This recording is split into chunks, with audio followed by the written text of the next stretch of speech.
जी हाँ भाइयों और बहनों, आप सभी को अवगत कराना है कि ग्राम पंचायत बघारा से प्रधान पद के भावी प्रत्याशी प्रधान रह चुके बड़े भैया नरेंद्र सिंह यादव जी को एक बार पुनः अपना बहुमूल्य वोट देकर भारी से भारी मतों से विजयी बनावे व कामयाब बनावे। ग्राम पंचायत बघारा से एक बार फिर भारी मतों से विजयी बनावे। ग्राम बघारा को है चमकाना, पढ़ा लिखा ग्राम प्रधान है बनाना। चाची भूल नहीं जाना नरेंद्र यादव को जिताना, चाचा भूल नहीं जाना नरेंद्र यादव को जिताना। ग्राम बघारा को है चमकाना, पढ़ा लिखा ग्राम प्रधान है बनाना। चाचा भूल नहीं जाना नरेंद्र यादव को जिताना, चाची भूल नहीं जाना नरेंद्र भैया को जिताना। नरेंद्र सिंह यादव जी का कहना है कि वोट नहीं कर्ज देना, वोट नहीं कर्ज देना, सूद समेत लौटाऊंगा। ग्राम सभा के विकास के लिए अपना लहू भी बहाऊंगा। तो भाइयों और बहनों, भारी मतों से विजयी बनावे, कामयाब बनावे। जी हाँ भाइयों और बहनों, आप सभी के सुख दुख में हमेशा खड़ा रहने का काम करते हैं आपका अपना भाई, आपका अपना बेटा, आपका अपना साथी नरेंद्र सिंह यादव जी को अपना बहुमूल्य वोट देकर एक बार फिर भारी मतों से विजयी बनावे व कामयाब बनावे। सब कर सहारा बाटे कर देखे भाल हो, पिछड़ा गरीबवन के राखे ले ख्याल हो। सब कर सहारा बाटे करे देख भाल हो, पिछड़ा गरीबवन के राखे ले ख्याल हो।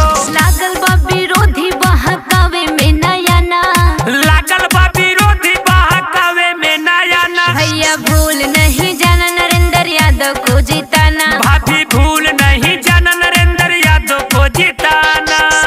वादा नहीं विकास करेंगे, वादा नहीं विकास करेंगे, गरीब हो चाहे अमीर सबका सम्मान करेंगे, सबका सम्मान करेंगे। तो मेरे भाइयों और बहनों, एक बार फिर अपना बहुमूल्य वोट देकर नरेंद्र सिंह यादव जी को ग्राम पंचायत बघारा से प्रधान बनावे।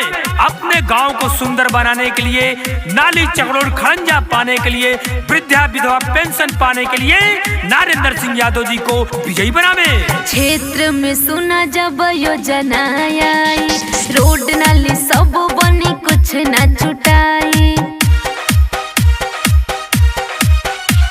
क्षेत्र में सुना जब योजना आई, रोड नाली सब बनी कुछ न छुटाई। बिजली या शिक्षा पानी बेटर यदि है बना, बिजली या शिक्षा पानी बेटर यदि है बना। दादी भूल नहीं जाना नरेंद्र यादव को जिताना, दादा भूल नहीं जाना नरेंद्र भैया को जिताना। जी हाँ भाइयों और बहनों, नरेंद्र सिंह यादव जी का कहना है कि सम्मान किया हूँ सम्मान करूंगा, सम्मान किया हूँ सम्मान करूंगा। अगर मिला समर्थन आप सभी का तो पूरे ग्राम सभा का विकास करूंगा, पूरे ग्राम सभा का विकास करूंगा। तो मेरे भाइयों और बहनों, नौजवान साथियों, अपना कीमती से कीमती वोट लगाकर नरेंद्र सिंह यादव जी को एक बार फिर से भारी मतों से विजयी बनावे। जवन की हो कैले नहीं कई के देखई है, कौनो परेशानी होई दौड़ल चली आई है। जवन केहू कैले नहीं कई के देखई है, कौनो परेशानी होई दौड़ल चली आई है। अनिल भोजपुरिया कहे साथ है निभाना, आरती अनिल कहे साथ है निभाना। दीदी भूल नहीं जाना नरेंद्र यादव को जिताना, बहना भूल नहीं जाना नरेंद्र यादव को जिताना।